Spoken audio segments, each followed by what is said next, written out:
Berdoa. Bapa kami dalam kerajaan sorga, dikuduskanlah namamu, datanglah kerajaanmu, jadilah kehendakmu dalam hati kami, batin, roh, jiwa, serta pikiran kami dikendalikan oleh Roh Kudus. Pada kesempatan pagi hari ini, hamba bersyukur Engkau pertemukan hamba bersama orang-orang yang Engkau pilih, dan saat ini kami akan memulai praktek khotbah kami. Tuhan, Engkau memberkati kami Tuhan, bahkan hamba yang akan praktek Tuhan memberkati sehingga hamba dapat menyampaikan apa yang menjadi kehendak-Mu. Terima kasih Tuhan, ampuni dosa serta pelanggaran kami semua. Ini doa kami Tuhan, di dalam nama Tuhan Yesus, kami sudah datang dan mengucap syukur kepada Bapa di sorga. Amin. Amin. Silakan Naomi. Baik, shalom untuk kita semua. Shalom. Firman Tuhan yang datang kepada kita pada pagi hari ini terambil di dalam Ulangan pasal 1 ayat 19 sampai 33.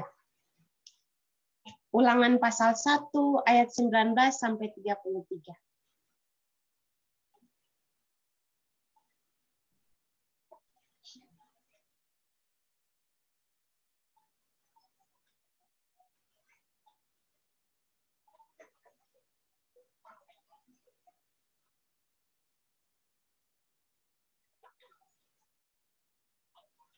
Baik, jika sudah ada yang mendapatkannya, saya akan membacakannya untuk kita semua. Riwayat ke-12 pengintai. Kemudian kita berangkat dari Horeb dan berjalan melalui segenap padang gurun yang besar dan dahsyat yang telah kamu lihat itu ke arah pegunungan orang Amori, seperti yang diperintahkan kepada kita oleh Tuhan Allah kita. Lalu kita sampai ke Kades Barnea.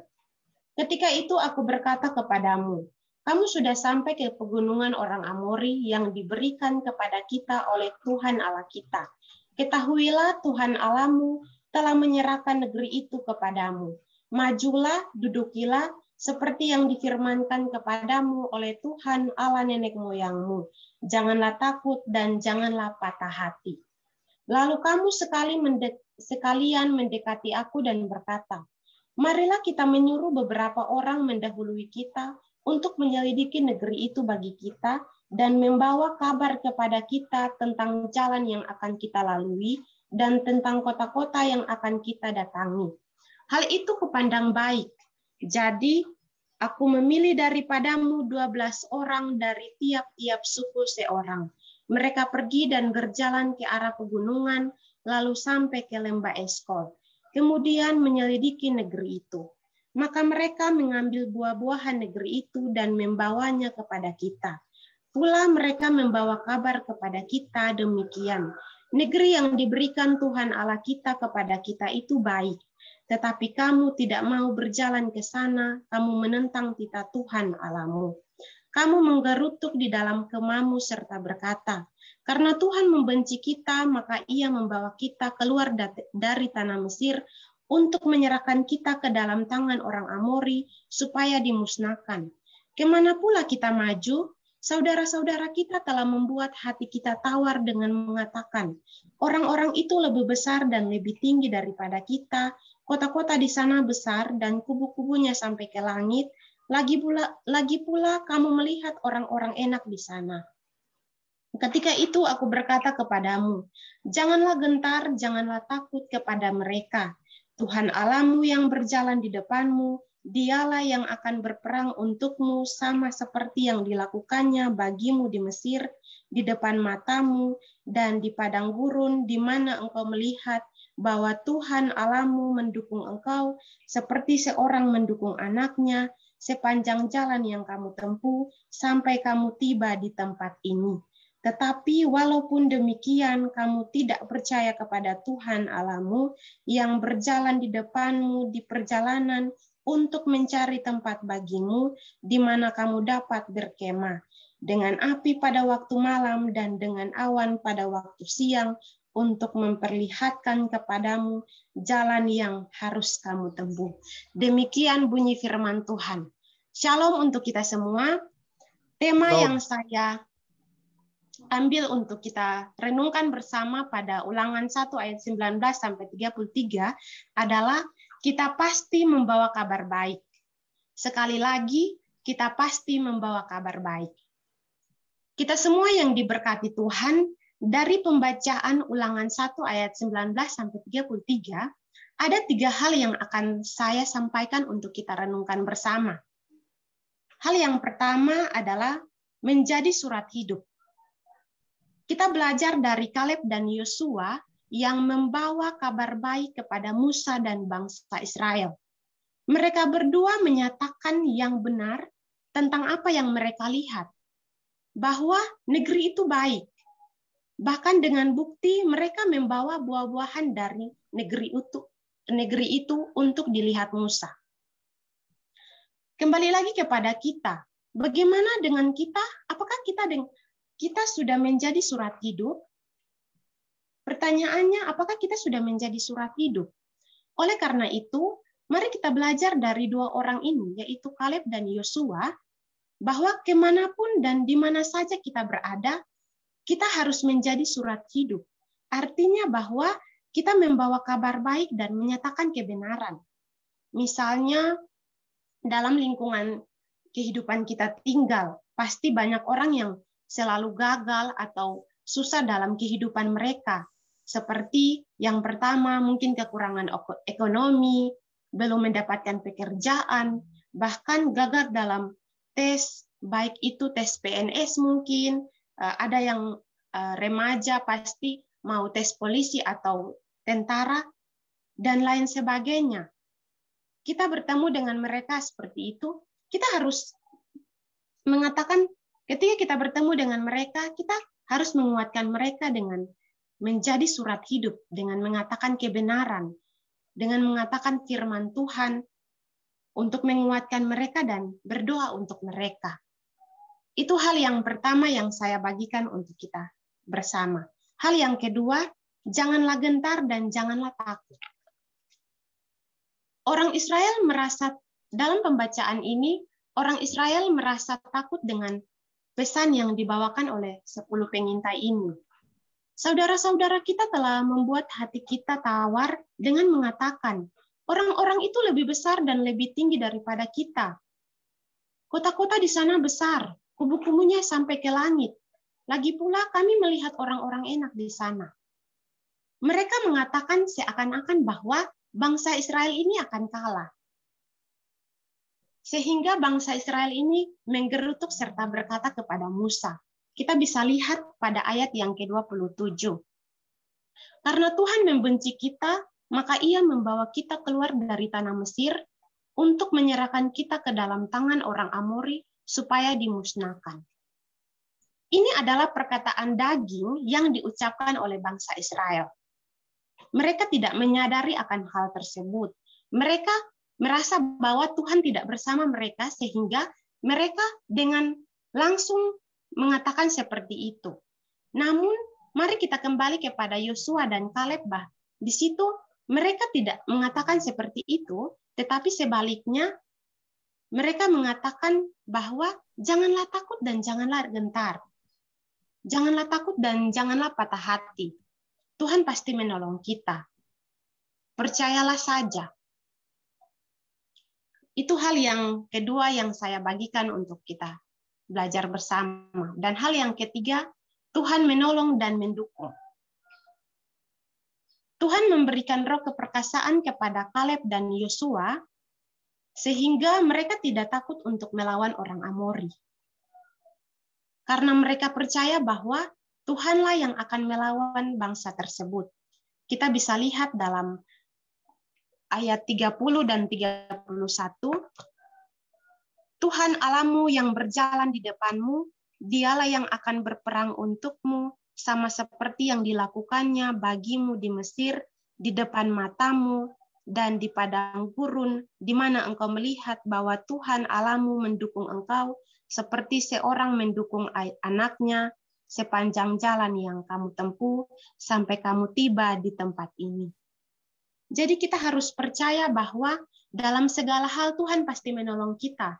Seringkali kita selalu merasa, aduh Tuhan, ketika kita mendapat masalah atau bahkan ketika kita mendengar dari orang lain bahwa aduh di tempat itu tuh lu tidak bisa, itu dong ini terlalu dong terlalu apa? Pintar-pintar, dong terlalu bagaimana dong tuh bagus. Nah, seringkali kita langsung percaya dengan perkataan orang lain. Tapi kita jangan seperti itu. Kita harus belajar dari firman Tuhan pada hari ini bahwa apa yang sebenarnya kita yang seharusnya adalah kita harus pergi dan melihat sendiri. Dan ketika kita sudah pergi dan melihat sendiri, kita percaya bahwa Tuhan pasti menolong kita. Sekalipun mereka hebat-hebat, tetapi ketika kita bersama Tuhan, Tuhan pasti ada untuk kita. Jadi hari ini yang saya mau sampaikan bahwa Tuhan akan mendukung dalam pelayanan kita dan dimanapun kita berada. Juga janganlah takut dan janganlah gentar sebab Tuhan menolongmu. Kita bisa baca dalam Yesaya 41 ayat 13 mengatakan demikian. Sebab aku ini Tuhan Allahmu, memegang tangan kananmu dan berkata kepadamu, janganlah takut, akulah yang menolong engkau. Demikian renungan saya pada pagi hari ini. Tuhan memberkati firman-Nya. Amin. Terima kasih Naomi. Luar biasa. Silakan Pak Jo untuk memberikan komentar. Oke, Naomi, baik. Bahasamu lancar dan tidak ada nggak ada tanya sama jemaat patuh, apa itu, bagus. Saya mau tanya, kamu STT-nya di mana ya? Belum STT Pak. Ini kan Besom, Naomi di Besom. Iya Pak. Kamu pendidikan teologinya di mana? Belum pernah? Iya, belum pernah Pak. Tapi hanya kalau lulus SMA. Iya Pak. Kok sepertinya kamu sudah sering diberi kesempatan untuk khotbah ya? Iya Pak. Ini di sini kan saya pemuda, saya Gemit Pak. Jadi kita di Gemit itu biasa pemuda setiap bulannya pasti diberi kesempatan gitu. Jadi saya sudah sering berkhotbah Pak. Terakhir sekolahnya di SMA atau SMK? SMA Pak. Kelas 3 ya? Iya. Udah dapat ijazah SMA ya? Sudah Pak. Oke. Ya, kamu bahasamu sudah lancar dan itu bagus. Nah, mungkin seperti yang kamu mendengarkan di kelas-kelas lain ya, waktu saya kasih masukan untuk mereka yang khotbah hari Rebo itu. Iya ikut Pak. Ya? Iya. Nah, salah satu yang penting adalah kasih banyak contoh. Di dalam poin yang pertama, kamu menjadi kasih contoh mereka yang kekurangan kerjaan, gagal tes polisi. Nah, itu kamu kasih contoh bagaimana kamu harus menjadi surat hidup atau kita harus menjadi surat hidup untuk mereka yang gagal-gagal ini. Cuma untuk poin yang kedua dan ketiga kamu kok nggak ada. Nggak ada kasih contohnya. Jangan gentar. Jangan takut akan kalah, jangan gentar akan kalah. Dan yang poin ketiga, Tuhan akan menolong dan akan mendukung. Itu tidak kamu kasih contoh. Gimana seorang itu merasa Tuhan tidak akan tinggalkan dia, Tuhan akan selalu menolong dan Tuhan akan selalu mendukung. Dan bahwa saya atau kita atau contohnya hadirin itu supaya tidak gentar, supaya tidak takut akan gagal, akan kalah dan sebagainya. Kasih contoh ya. Ngerti maksud saya? Kasih contoh ya. Iya Pak. Coba kamu kasih contoh. Saya nggak yakin kamu ngerti. Kasih contoh, jangan gentar, jangan takut kamu akan kalah. Kasih contoh ayo.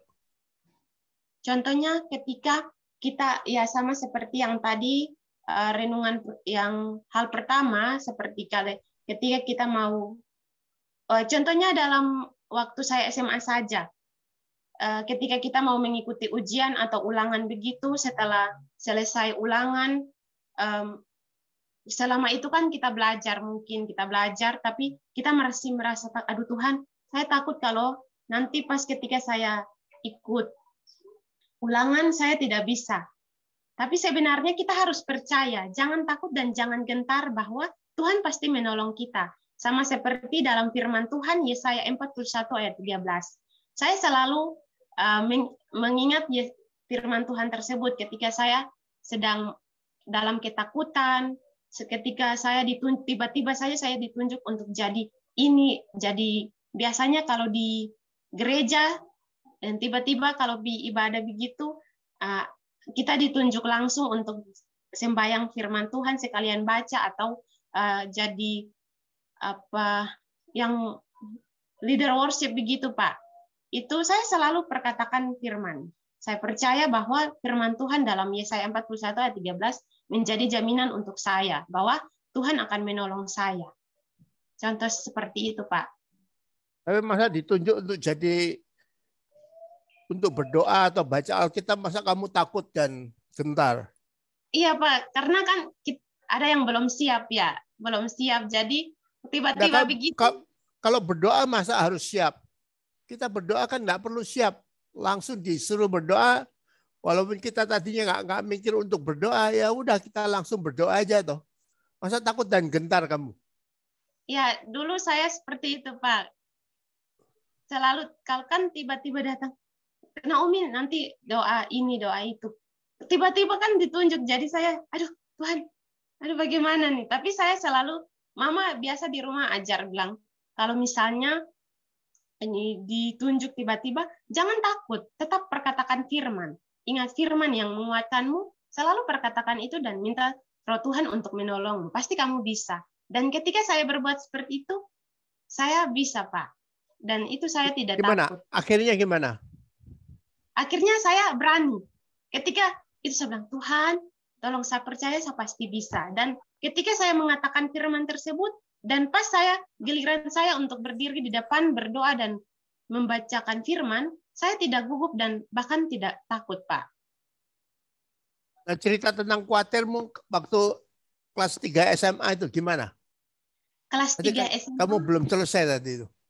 Oh iya, Pak, waktu itu ulangan kan waktu 2021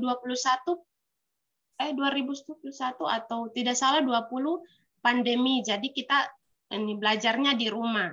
Sedangkan waktu itu saya tidak punya HP untuk banyak berkomunikasi dengan guru. Ketika materi diberikan, pasti ada beberapa yang belum kita tahu dan pastinya kita bertanya kepada guru. Dan saat itu saya tidak punya HP untuk bertanya kepada guru dan saya selalu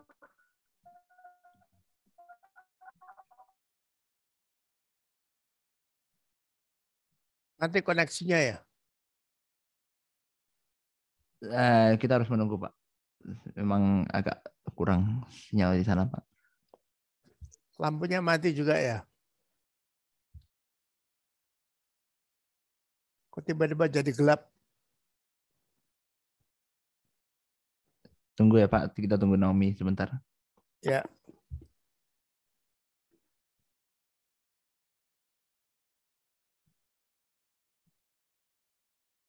Jadi Erek, Rosida minggu depan juga jam 8 pagi begini ya, hari Rabu? Atau mau dijadwal gimana? Saya lagi jadwalkan hari Kamis jam 9. Kalau besok bisa, iya. Lagi nunggu kabar dari Rosidanya kemarin. Jam 9 pagi ya? Iya, Pak.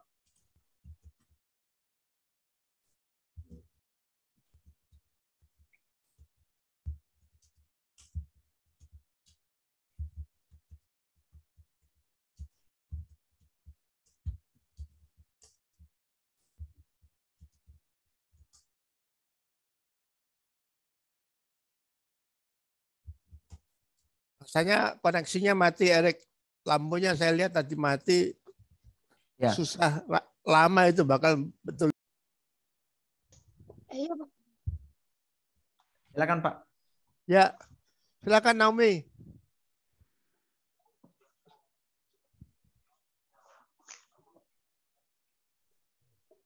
Ya, baik.